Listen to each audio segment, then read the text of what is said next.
दोस्तों, अगली क्वेश्चन को बढ़ते हैं। लेट्स सी क्या बोला अगली क्वेश्चन में।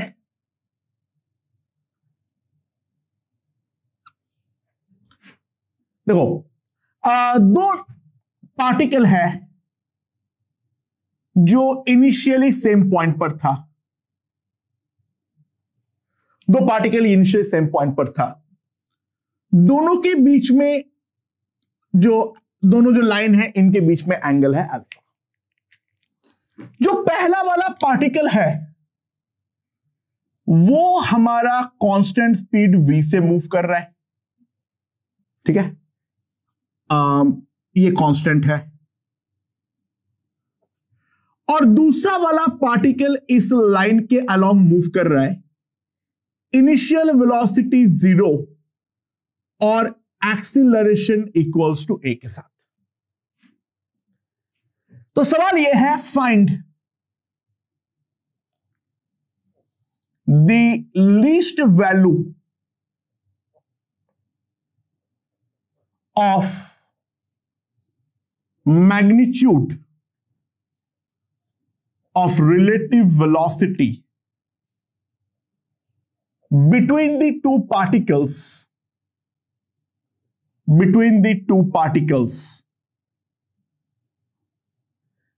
and compute the time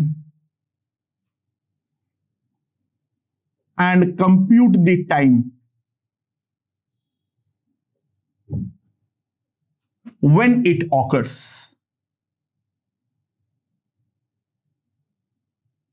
किस टाइम पे ये हो रहा है वो हमें निकालना है।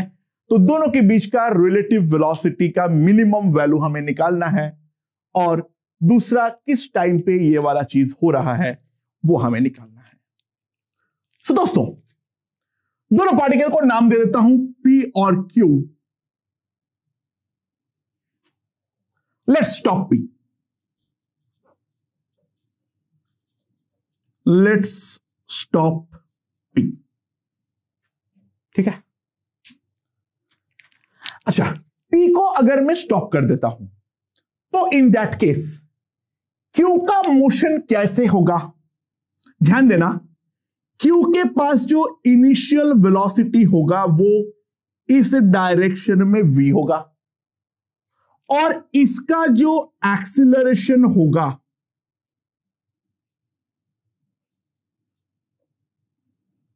that will be equals to a in this particular direction। इसके पास एक लेफ्ट हैंड साइड में इनिशियल वेलोसिटी होगा और इसका एक एक्सीलरेशन a होगा इस डायरेक्शन में। नेट मोशन कुछ अजीबोगरीब होगा, उसको एनालाइज करना काफी ज्यादा मुश्किल रहेगा। ये एक 2D मोशन होगा, कॉम्प्लिकेटेड कर्व्ड मोशन होगा। जो भी होगा उसको बाद में देखेंगे। अच्छा दोस्तों, यहां पर अगर हम ध्यान दें इस पॉइंट पे, इसका P वाला पॉइंट तो हमेशा ही स्टेशनरी है। तो P के रेस्पेक्ट में अगर हम रिलेटिव वेलोसिटी के बारे में बातचीत करें, लेट्स सी, मैं for the sake of simplicity V को दो कंपोनेंट पे डिवाइड कर रहा हूं, क्योंकि ये इनिशियल वेलोसिटी है, ठीक है। इसको मैं दो कंपोनेंट पे रिजॉल्व कर ले रहा हूं, एक इसके अलोंग और एक इसके परपेंडिकुलर। तो ये वाला एंगल है अल्फा। सो ऑब्वियस सी बात है, इस वाले का this will be v sine alpha, और ये वाला जो है that is v cos alpha. एक है v साइन अल्फा और दूसरा है v कॉस अल्फा। नो ध्यान दो, एक्सीलरेशन जो है वो v साइन अल्फा के परपेंडिकुलर है। सो v साइन अल्फा पे कोई भी बदलाव लाना एक्सीलरेशन a के लिए संभव नहीं होने वाला है। सो v साइन अल्फा जो होगा that will definitely remain constant। that will definitely remain constant। और ये वाले डायरेक्शन के अलोंग अगर मैं एनालाइज करूं तो P वाला पॉइंट तो स्टेशनरी है, initial velocity v cos alpha, initial velocity v cos alpha है इस तरफ, एक्सीलरेशन है a। अच्छा, v sin अल्फा को मैं vy लिख देता हूं, तो vx जो होगा दोस्तों that will be v cos alpha minus 80, right. vy तो फिक्स है,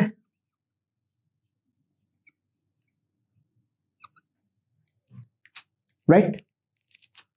तो v रिलेटिव जो होगा मैग्नीट्यूड वो कितना होगा, that will be under root vx square plus vy square. And ध्यान देना vy तो फिक्स है, मिनिमाइज तभी होगा जब vx हमारा ग्रेटर देन, जब vx हमारा 0 होगा, यानी v रिलेटिव का वैल्यू हमेशा vy उससे बड़ा ही होगा। तो ये जो पूछा है find the least value of magnitude of relative velocity, वो डेफिनेटली कितना होगा vy।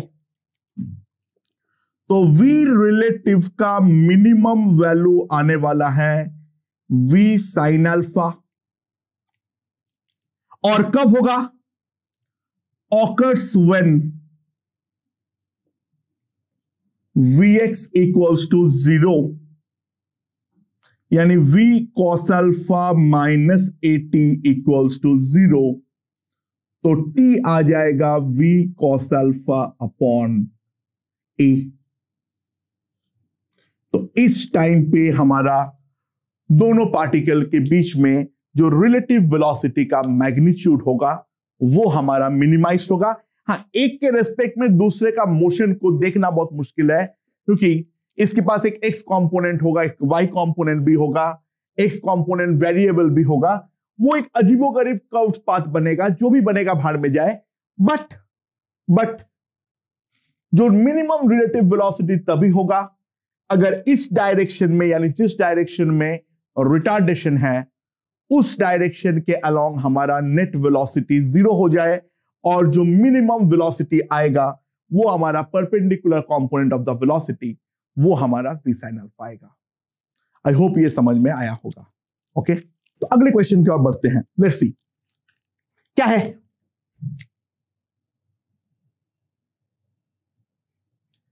यहां पर दो स्ट्रेट लाइन है और उन दोनों के बीच का एंगल जो है वो है 60 डिग्री। उन दोनों के बीच का एंगल जो है वो है 60 डिग्री। अच्छा, दो इंसेक्ट है, ये है इंसेक्ट ए, ये है इंसेक्ट बी, ये है मेरा पॉइंट ओ। इंसेक्ट ए जो है वो हमारा 4l दूरी पे है, और इंसेक्ट बी जो है वो पॉइंट ओ से 5l दूरी पे है। और ये वाले इंस्टेंट पे दोनों इंसेक्ट जो है वो हमारा चलना चालू किया। जो इंसेक्ट ए है वो इस तरफ आया स्पीड v से, और बी जो है वो भी इस तरफ आया है eight a speed of v। तो सवाल यह है, find the minimum distance between the two.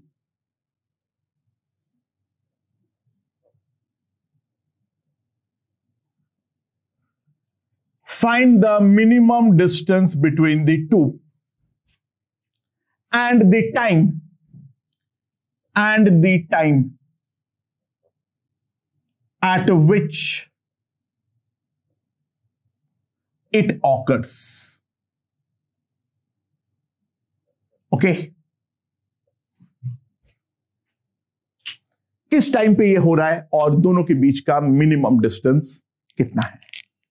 Okay, अच्छा, ऑब्वियसली बात है जो हमारा पॉइंट बी है वो हमारा राइट नाउ हॉराइजेंटली मूव करते हुए देख पा रहा हूं। तो बेस्ट बात तो ये है जो मैं स्टॉप जो है वो बी को कर दूं और बी के रेस्पेक्ट में मोशन को एनालाइज करूं।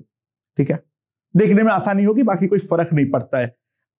एब्सोल्युटली अप टू यू, ठीक है, जैसे करना है करो। So let's stop B. तो बी को अगर मैं स्टॉप करूंगा तो बी के ऊपर एक इस डायरेक्शन में वेलोसिटी देनी पड़ेगी, तो ऑब्वियस सी बात है वो ए को भी एक इसी डायरेक्शन में वेलोसिटी देनी पड़ेगी, लाइक दिस। अच्छा, ये दोनों वेलोसिटी के बीच का एंगल जो होगा, ध्यान देना दोस्तों, that will B 120 degrees. By the way, resultant velocity कितनी होगी जल्दी से निकाल लेता हूं।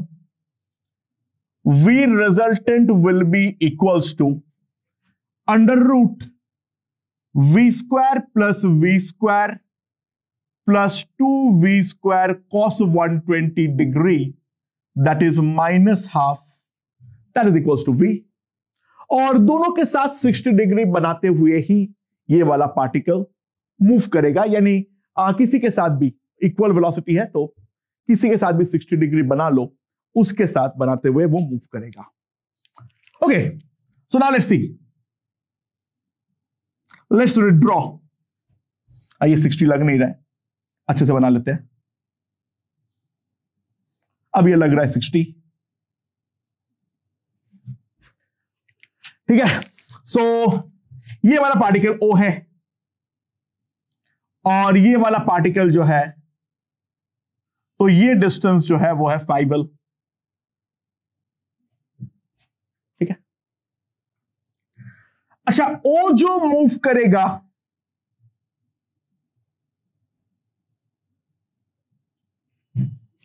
वो हॉरिजॉन्टल के साथ 60 डिग्री एंगल बनाते हुए मूव करेगा, यानी इसका जो मोशन होगा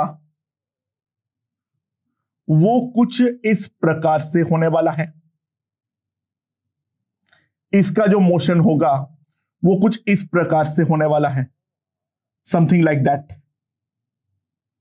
ये वाला एंगल है 60 डिग्री, मानते हो या नहीं? सो दोस्तों, ये 60 तो सब कुछ 60, यानी ये एक इक्विलैटरल ट्रायंगल है।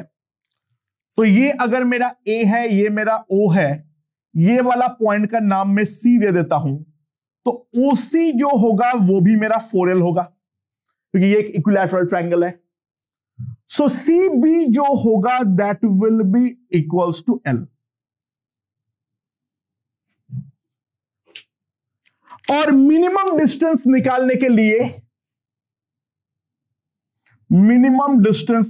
के लिए B से इसके ऊपर मैं एक परपेंडिकुलर ड्रॉप करूंगा। ना दोस्तों, एक चीज ध्यान दो, ये वाला एंगल 60 तो ये वाला एंगल भी 60। This is CB is L। CB जो है वो हमारा L है और मिनिमम डिस्टेंस L जो है वो हमारा है BD। तो BD का लेंथ अगर मैं निकालने जाऊंगा तो ऑब्वियस सी बात है, sin 60 मेरे पास आ जाएगा कितना, small l by capital L। तो स्मॉल l मेरे पास आ जाएगा √3/12। ये है हमारा दोनों के बीच का मिनिमम डिस्टेंस। और दूसरा ये पूछा गया है जो ये किस टाइम पे होने वाला है दोस्तों, तो ध्यान देना, मुझे उसके लिए AD का लेंथ चाहिए होगा। ध्यान देना है, जो ये मूव किया है with a speed of V। अच्छा, AD का जो लेंथ होगा दैट विल बी AC। वो तो ऑब्वियसली 4L है इक्विलैटरल ट्रायंगल होने के लिए, प्लस L cos 60 यानी CD जो है that will be L cos 60, that will be L/2। तो AD का लेंथ जो आ जाएगा that will be equals to 9L/2। तो जो टोटल टाइम का रिक्वायरमेंट होगा T, that will be equals to 9L/2V। Right, I hope ये वाला पॉइंट समझ में आया होगा। ठीक है, आसान क्वेश्चन ही है, ऐसे यार रिलेटिव मोशन में कुछ ज्यादा कॉम्प्लिकेशन होती नहीं है। एक दो प्रोफाइल है थोड़ी कॉम्प्लिकेटेड, उसके बारे में हम बातचीत करेंगे। बाकी तो काफी आसानी के साथ ही हमारे सारे प्रॉब्लम्स जो है सॉल्व होती है। ठीक है, तो ये भी काफी आसान क्वेश्चन था, मेरे ख्याल से काफी आसानी से समझ में आ गया होगा। ओके, अगले क्वेश्चन की ओर बढ़ते हैं। Let's see. हमारे पास एक वेज है, ठीक है, एक स्मूथ ग्राउंड के ऊपर एक वेज रखा हुआ है।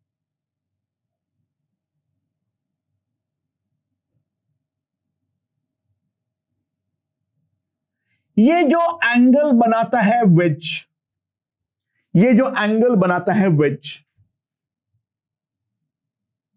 ये है हमारा 30 डिग्रीज। ठीक है,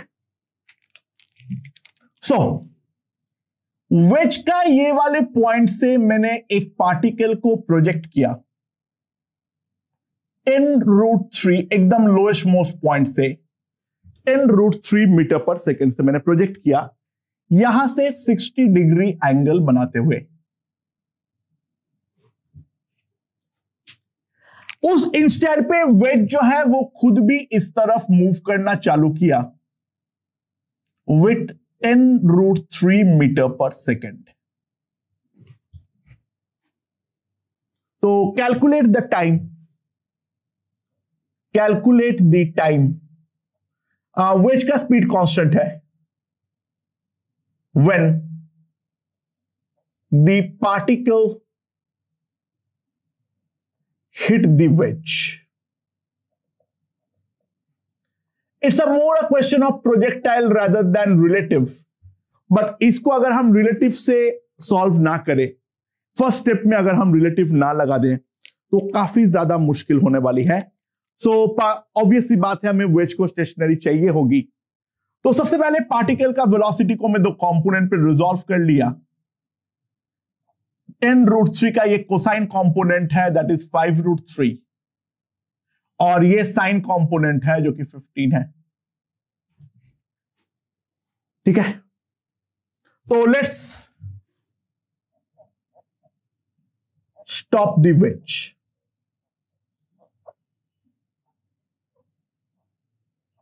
वेज को रोक दो।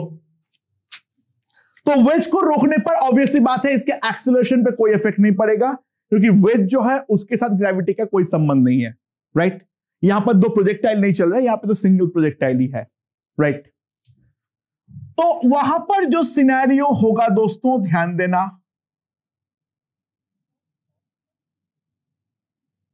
ये वाला एंगल है 30। नाउ पार्टिकल को जो प्रोजेक्ट किया गया है वो यहां से 15 और यहां से 5√3 से प्रोजेक्ट किया गया है। दोस्तों ध्यान देना, बहुत आसानी से अच्छा डेटा दिया हुआ है।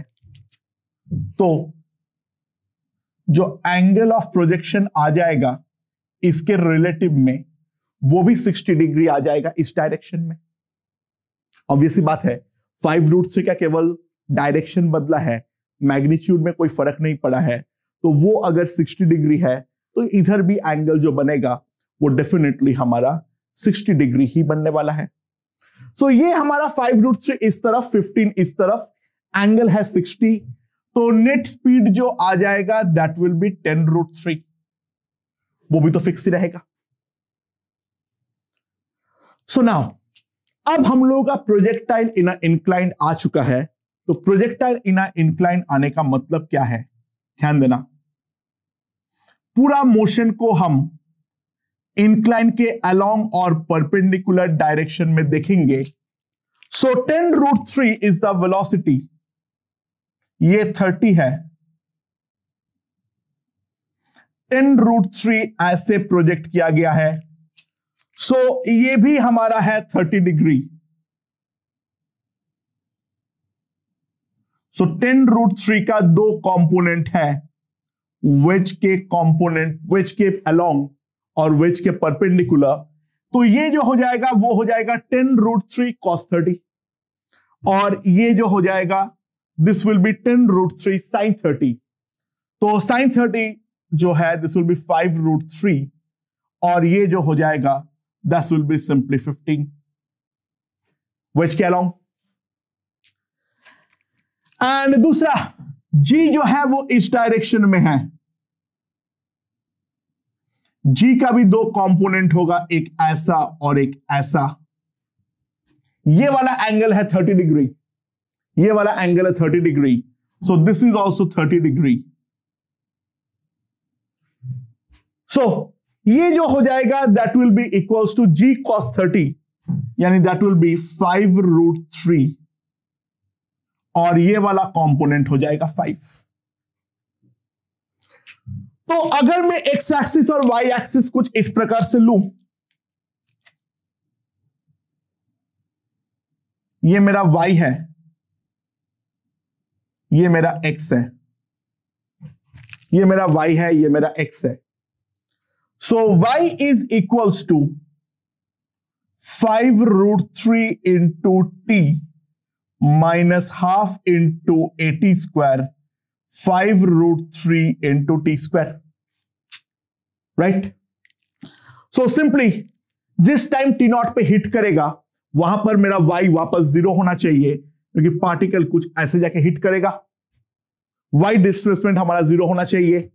सो 0 equals to 5√3 T not minus 5√3 by T not by 2 T not square. T not 0 हो नहीं सकता है, वो तो ये इनिशियल पोजीशन दिखा रहा है। So t naught is cancelled, so t naught is simply coming out to be 2 seconds. Okay, समझ में आया? अगले क्वेश्चन की ओर बढ़ते हैं, लेट्स सी क्या बोला है। यहां पे एक ट्रक चल रहे हैं, ठीक है, रास्ते का एकदम साइड पकड़ के चल रहे हैं। जो ट्रक का विड्थ है, दिस इज अ ट्रक,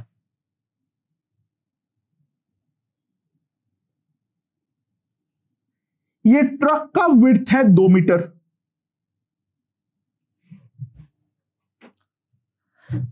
ये ट्रक इस तरफ जा रहे हैं at a speed of 8 metre per second.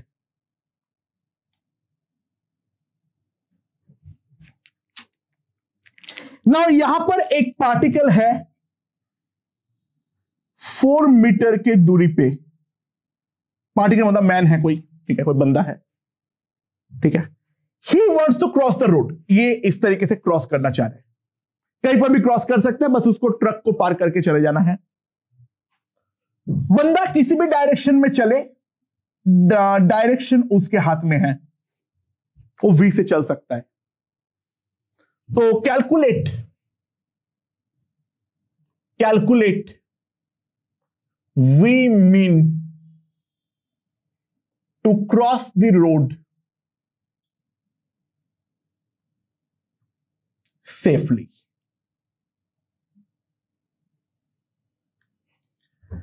Okay, अच्छा, ये वाले क्वेश्चन को देख के लगता है तो सर बंदे को तो सीधा पार हो जाना चाहिए। देख लो, ये 8 मीटर पर सेकेंड है, तो यहां तक पहुंचने में ट्रक को लगेगा कितना, 0.5 सेकेंड। 0.5 सेकेंड में बंदा जो है वो पार कर जाना चाहिए, तो 0.5 सेकेंड में बंदे को 2 मीटर पार कर जाना चाहिए। तो इसका आंसर तो सीधा 4 मीटर पर सेकेंड होना चाहिए, और ट्रस्ट मी ये हमारा ऑप्शन ए होगा, ठीक है। नाउ ध्यान दो, it need not be the minimum speed, क्योंकि देखो रास्ते को सीधा पार करना बंदे के लिए डेफिनेटली जरूरी नहीं है, और वो मिनिमम केस देगा इसका भी कोई गारंटी नहीं है। अच्छा, बंदे के लिए इस तरफ आना बेवकूफी है, यानी ऐसा कोई भी मोशन करना बेवकूफी है बंदे के लिए, ठीक है। लेकिन बंदा अपने अगर इस डायरेक्शन में, यानी मैं क्या बोल रहा हूं समझो, बंदा वर्टिकल के साथ अगर इस तरीके से थीटा एंगल बनाते हुए मूव करे। अच्छा, इसमें दो बातें हैं। ऑब्वियस सी बात है, जो ट्रक के विड्थ के अलोंग वाला कंपोनेंट होगा वो तो डेफिनेटली कम हो जाएगा, v के बदले v cos थीटा हो जाएगा। सो 2 मीटर कवर करने में टाइम तो डेफिनेटली ज्यादा लगने वाला है, दैट्स ऑब्वियस। बट साथ ही साथ v sin थीटा से बंदा जो है वो 8 मीटर पर सेकेंड को काट रहा है। तो डेफिनेटली एक बात तो निश्चित है, एक बात तो निश्चित है, जो तुम्हारा बंदा जो है ट्रक के रेस्पेक्ट में हॉराइजेंटली कम वेलोसिटी के साथ नजदीक आ रहा है, तो बंदे को एक्चुअल में सेफ्टी लेवल ज्यादा मिलेगा as a compare to the case जो बंदा यहां पर सीधा चले। बंदा यहां पर अगर सीधा चल रहा है तो ट्रक उसके रेस्पेक्ट में 4 मीटर पर सेकेंड में 0.5 सेकेंड में तो डेफिनेटली पहुंच जाएगा।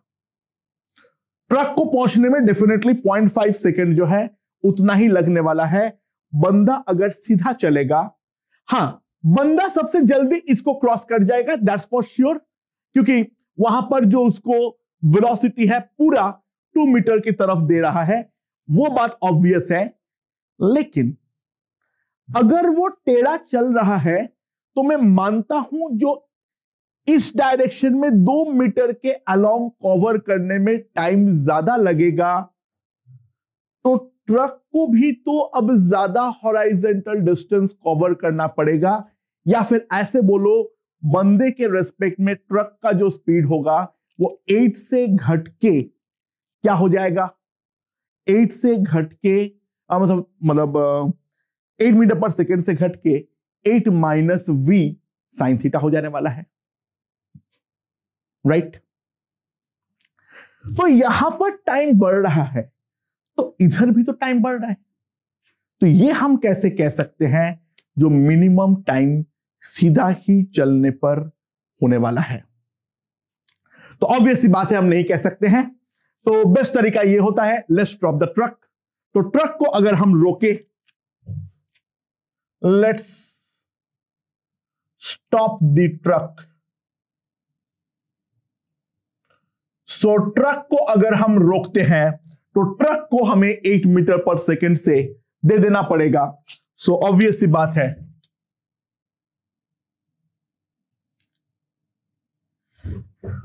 राइट। सो अगर हम देखें बंदे के पास 2 वेलोसिटी है, एक इस तरफ है v cos थीटा, एक इस तरफ है 8 माइनस v। अच्छा ऑब्वियस सी बात है v का वैल्यू 4 से तो छोटा ही आएगा, 4 तो वो है जिसपे सीधा चलने पे वो पार करता है, तो 8 डेफिनेटली v साइन थीटा से बड़ा होगा, राइट। तो बंदा नेट में, ट्रक जो है वो यहां से यहां तक है, ध्यान देना, ये है 4 मीटर और ये है 2 मीटर। बंदे को बस ट्रक का ये वाले एंड पर पहुंच जाना है, दैट्स इट। बंदे को बस ग्रेजिंगली ये वाले कोने से पार हो जाना है। सो नाउ इफ वी सी ये वाला एंगल को अगर मैं अल्फा बोलता हूं, ये वाला एंगल को अगर मैं अल्फा बोलता हूं, तो tan अल्फा का एक वैल्यू मेरे पास क्या जा रहा है, हाफ 2/4, और tan अल्फा में दूसरा और क्या लिख सकता हूं, that is v cos theta minus 8 minus v sin theta, दूसरा मैं लिख सकता हूं ये। सो दोनों tan अल्फा को इक्वेट करते हुए what I can write is 8 is equals to 2v cos theta plus v sin theta, right? So v आ जाएगा मेरे पास 8/2 cos theta plus sin theta।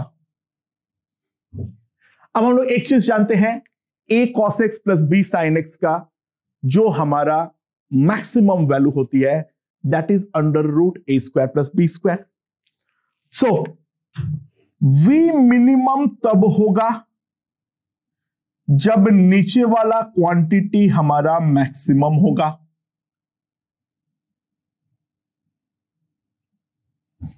और इसका मैक्सिमम वैल्यू अगर हम देखें, this is equals to √5. So V का minimum value will be is equals to 8 by √5 metre per second. Right, obviously ये 4 से कम है, ध्यान दो. √5 लगभग 2.2 है, so it will be 80 by 22 and that makes it 40 by 11. so 40 by 11 अगर लगभग में वैल्यू को कंप्यूट करूं, so 3 कितना आएगा, 3.6 मीटर पर सेकेंड लगभग. ठीक है, समझ में आया ये वाला चीज.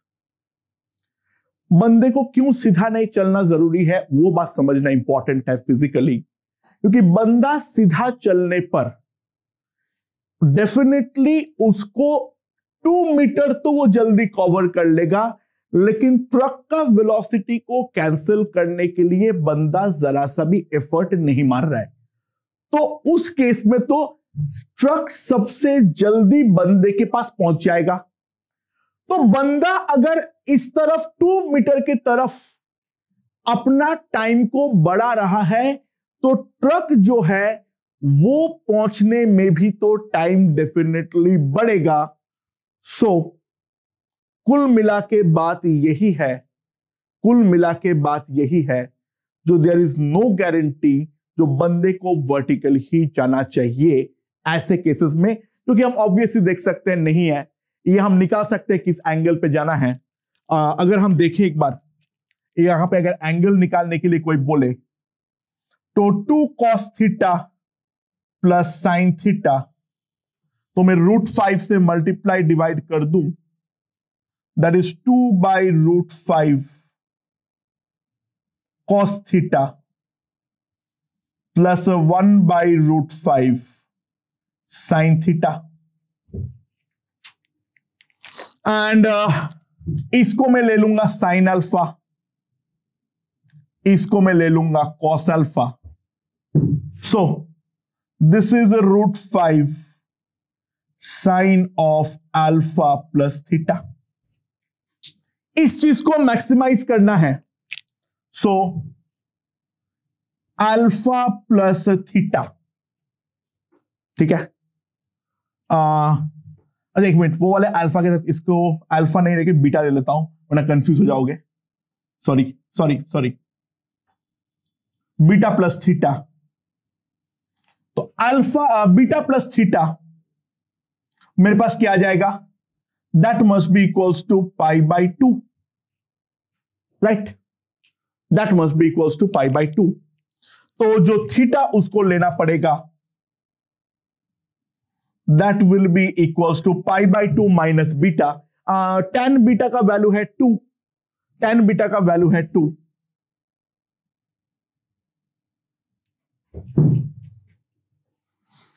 And this will be the angle जिसके अलोंग उसको चलना है, राइट. यानी हॉरिजॉन्टल के साथ tan इनवर्स 2 एंगल बनाते हुए उसको चलना चाहिए, जो कि वो सबसे ज्यादा सेफली इस ट्रक को पार कर पाए. ठीक है दोस्तों, तो हम लोगों का सबसे पहले जो बेसिक 2D में जो मोशंस होते हैं रिलेटिव में, वो हम लोग देख चुके हैं. तो अब हम लोग कुछ स्पेसिफिक प्रोफाइल्स की ओर बढ़ेंगे, जो है हमारा rainfall problems, river boat problems, wind flow problems and a special type of problem मैं बताता हूं, द प्रॉब्लम्स रिगार्डिंग चेजिंग. ठीक है, तो वो सारे बातचीत अब हम एक एक करके करेंगे. वो सारे इसके इंपॉर्टेंट प्रोफाइल्स है. लेट्स सी क्या होता है.